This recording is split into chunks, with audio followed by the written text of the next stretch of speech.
The Office of the Prime Minister Press Office is the primary liaison between the Fourth Estate and the Office of the Prime Minister and Cabinet. Every day, we are working to build a more inclusive economy and a stronger, safer country. Hear all of the latest developments as the Davis administration carries out the broad mandate of progress and change. Our live weekly press briefings provide full access to current newsmakers on the most topical issues of the day. We facilitate prompt responses from cabinet ministers on the latest reports and get answers on the issues that matter to you. Will any penalties be levied against the OPM Press Now, keeping you in the know.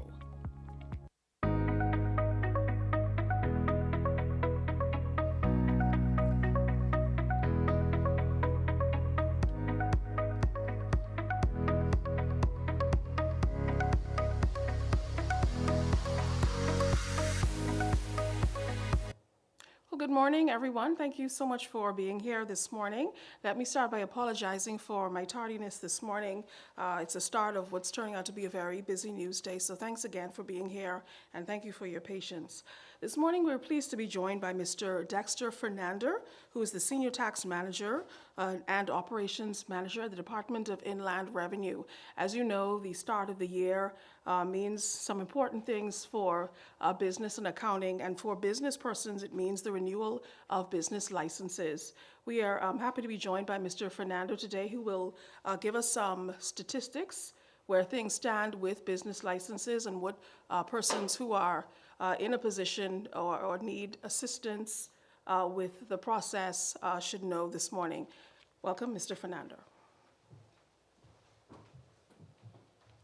Good morning, and thank you for having me. So this is 2025, and we've started the process for the renewal of the business license. Business license should be submitted to the department as according to the Business License Act on or before January 31st of any given year. And so to help with this ease of remembering, there was a new system, an online tax administrator system that started last year. That system still remains. And so we are assisting individuals who may have those challenges with first of all logging into the department's webpage and then submitting their business license in a timely manner. So the webpage remains inlandrevenue.finance.gov.bs, and once you're onto that webpage, you would go on to the login section, which will redirect you to the VAT and Business License portal. The webpage for the VAT and Business License is vat.revenue.gov.bs. So at any given time, if a person is having challenges with their submission or logging into their system, they can go down to the bottom of that page and say, forget my password.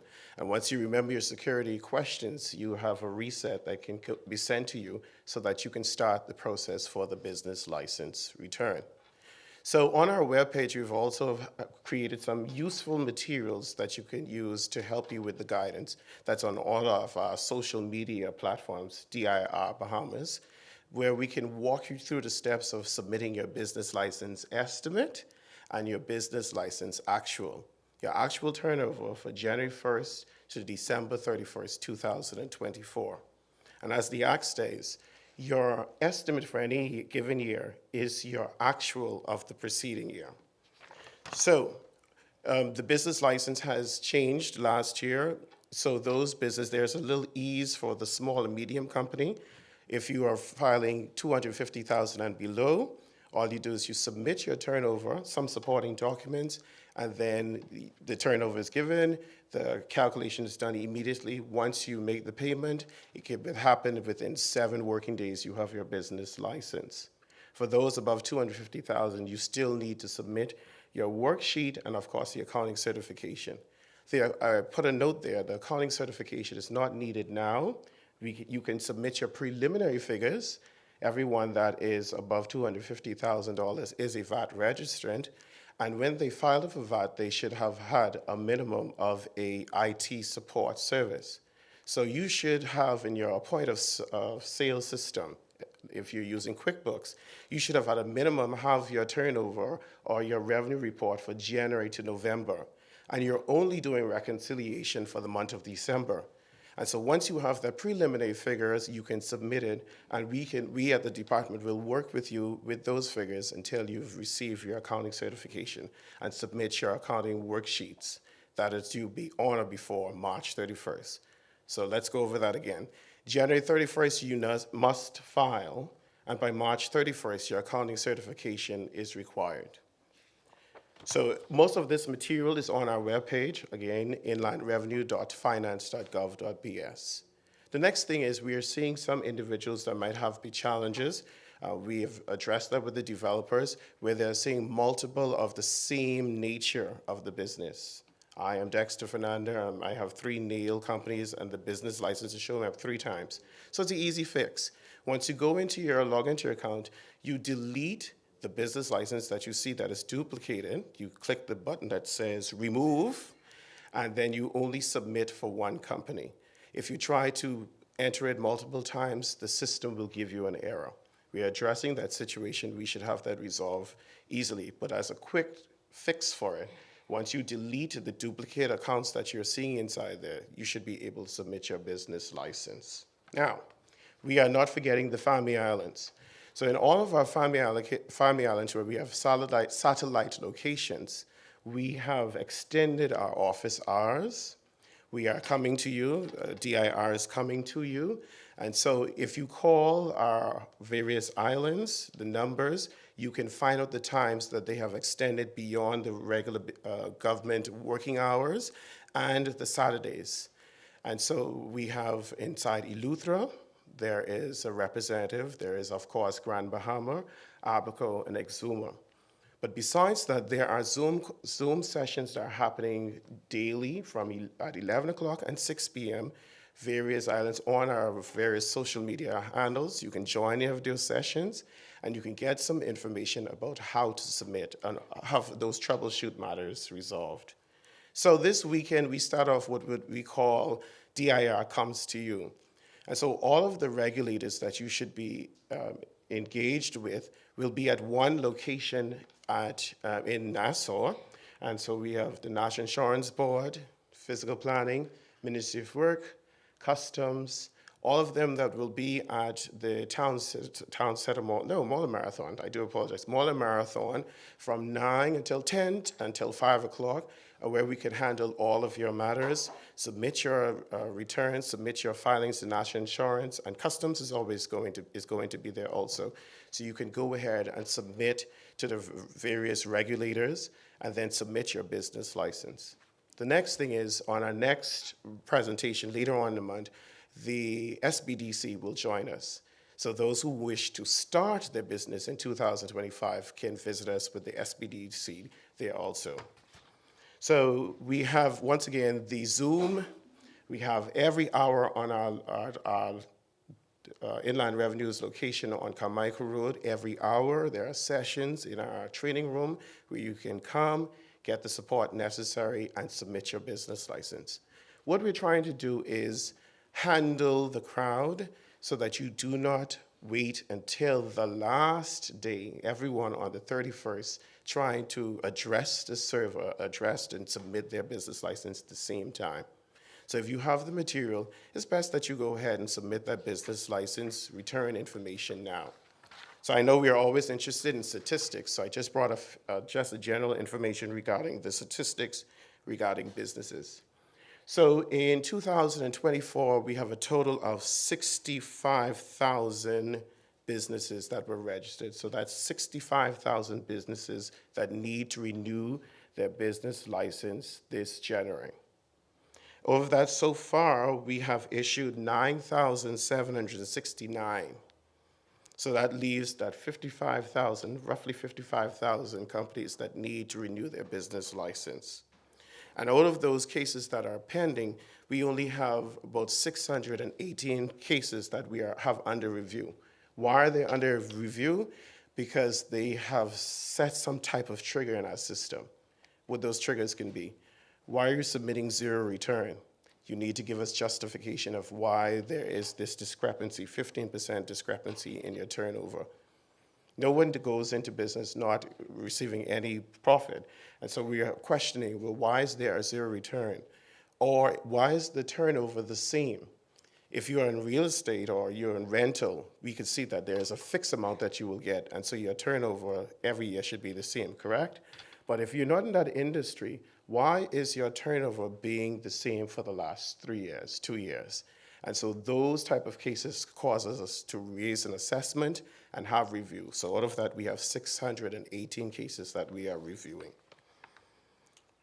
So it's back to where we are. There are 49,000 businesses within New Providence alone out of that number of 65,000. So the numbers in the Family Island are growing, and we are thankful for those who are encouraging with the Family Island. And so we want, especially New Providence and the Family Islands at this time, to submit their business license on or before January 31st. And that's our presentation for today. I'm open for any questions or concerns that you may have. Good morning. I know the Inland Revenue website was down yesterday. Is that back up as yet? And do you have any concerns that, the portal will give you the type of issues that you had last year? Okay, so I wondered if you fact-checked that when you got that type of information. So if you used your handheld and tested it outside of the network, it was not down. We did a little test yesterday to see how many people were in our network, the government network, and were utilizing our services. That might be someone, a guest, password, etc. But anyone who was outside of the government network did not get that. So we are back up. Yes, that is back up. We are trying to adjust the security levels there. And now we see the need of how many people are using our guest facilities inside the government network. So the system was not down for those who were outside of the network. We were just testing the inside. But now everything is back up and running, as we are hoping that there's no more issues as relate to the system being down. So as of 2 a.m. this morning, people were submitting business license returns. Can you say what the collections have been for the first half of the financial year? I'll wait for the financial secretary to give information on that, which will be inside the mid-year report. Can you say, going back to the power of sale, can you say if any more properties have been sold, or when a revised list of the properties that are up for sale on the power of sale will come out? So our focus today is business license, but I will talk about power of sale. We're moving steadily. We're actually into our fifth listing that is going forward. That shall be published on Monday. We are seeing, which it might be good for the individual, that they are coming and resolving the outstanding arrears. However, we are sometimes too far in the process of approving the matter. And so we are seeing some success in terms of approaching individuals who have arrears beyond 2 years. I will wait for further information by the Financial Secretary to be disclosed in the mid-year budget report.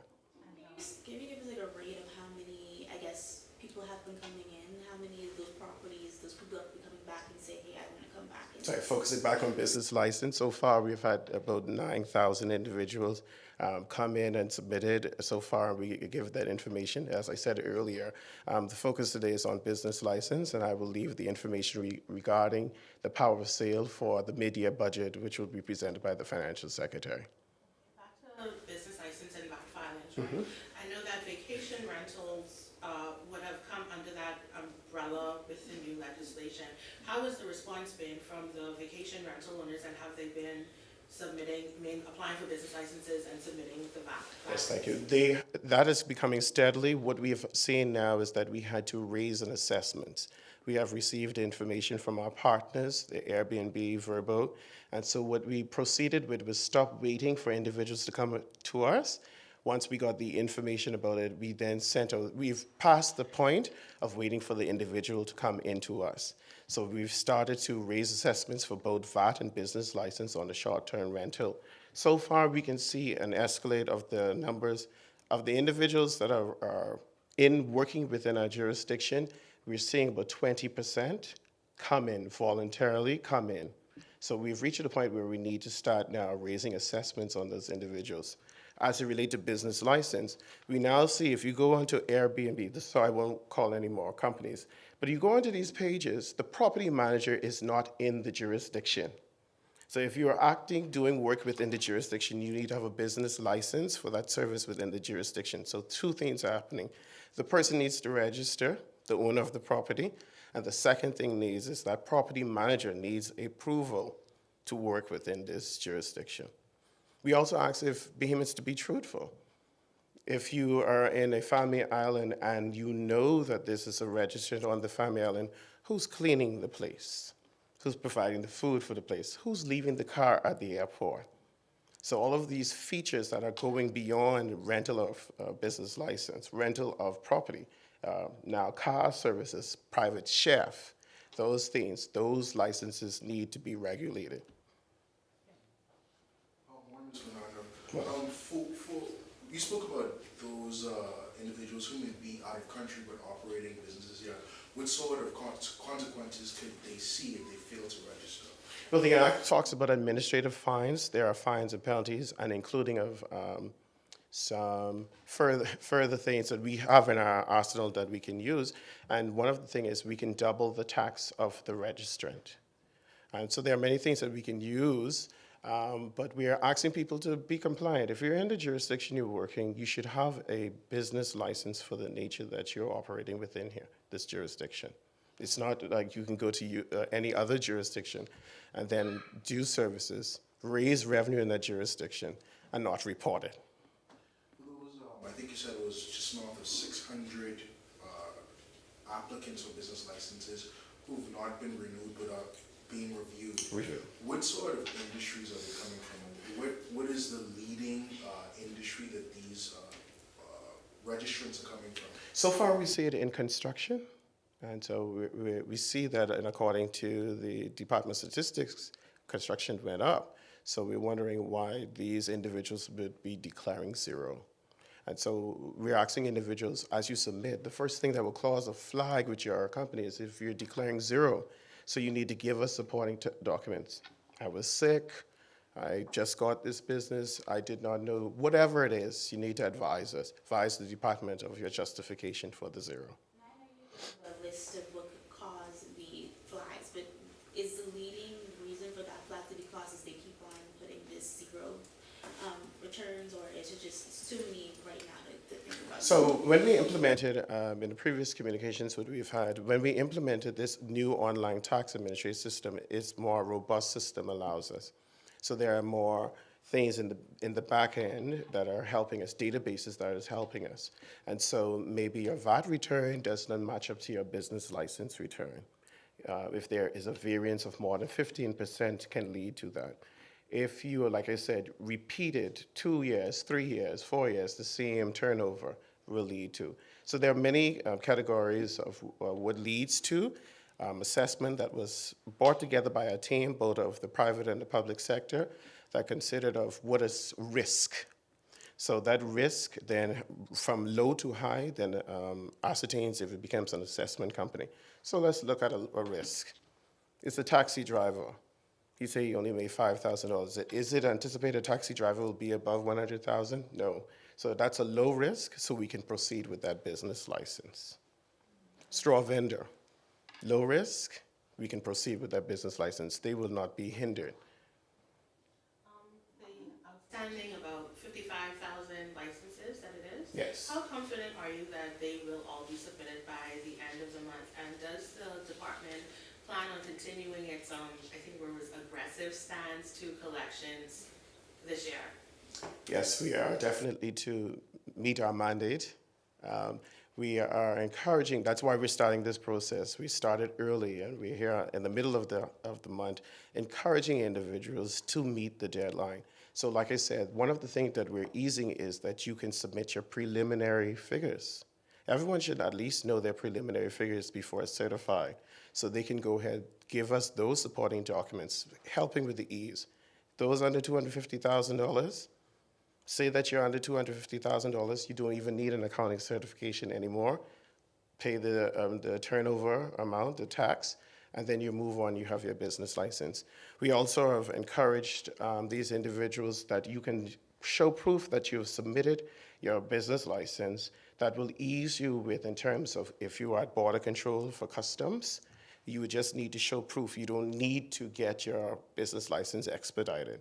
You just need to show proof that you have submitted your 2025 return. Those in the courier industry, those who are in auctioneers who needed to represent to another jurisdiction like the United States, we are just encouraging them at this time. Don't come on the last day and say, I need it because I'm bringing in a car tomorrow. We have ample time, so don't wait until the last day of January 31st. But what we have done is we have increased the time of the office.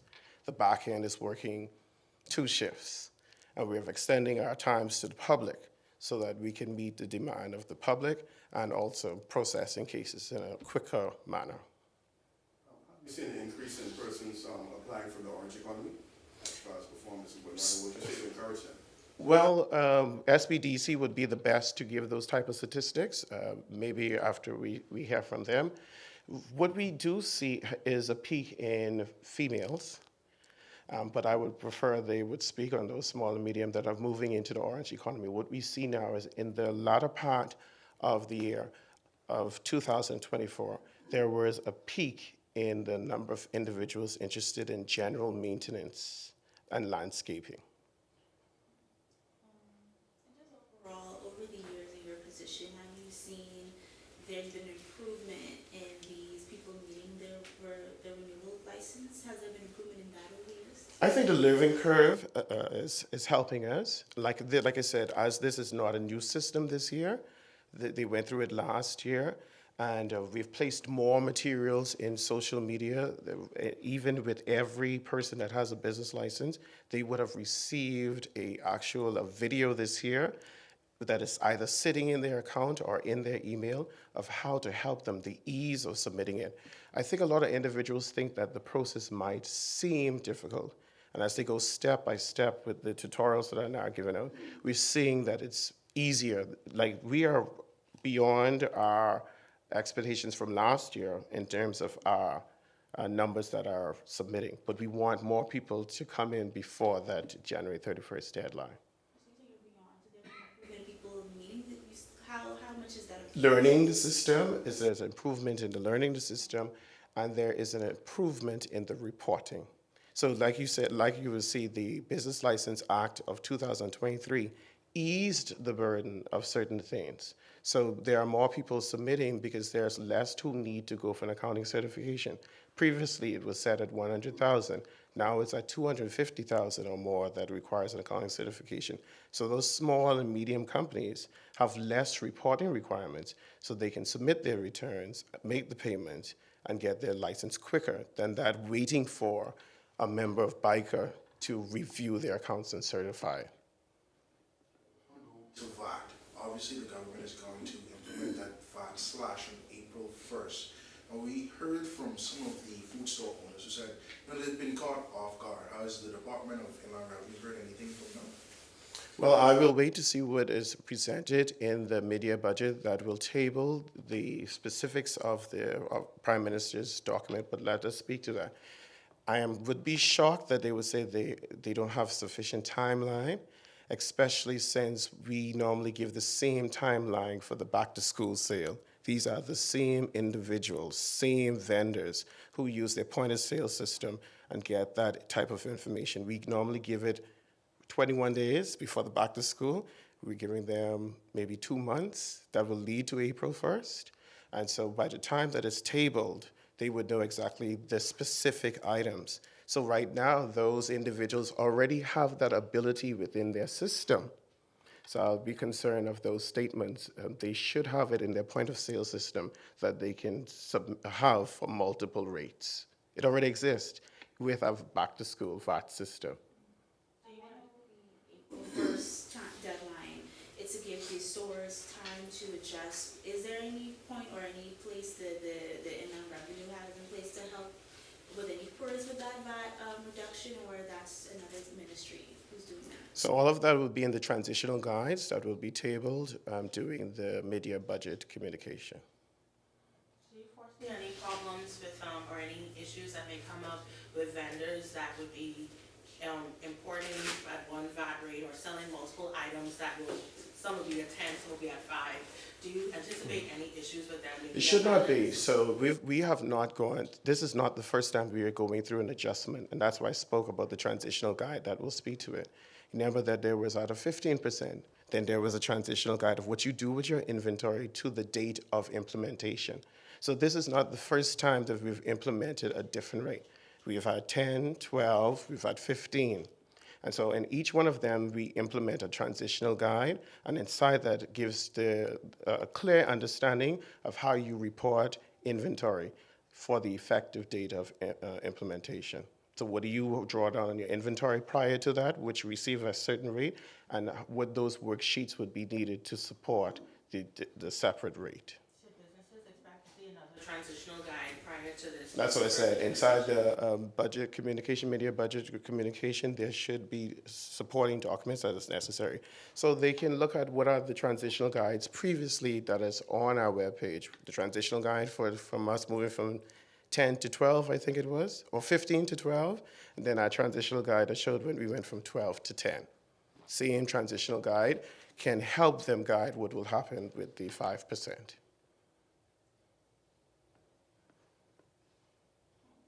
All right, thank you.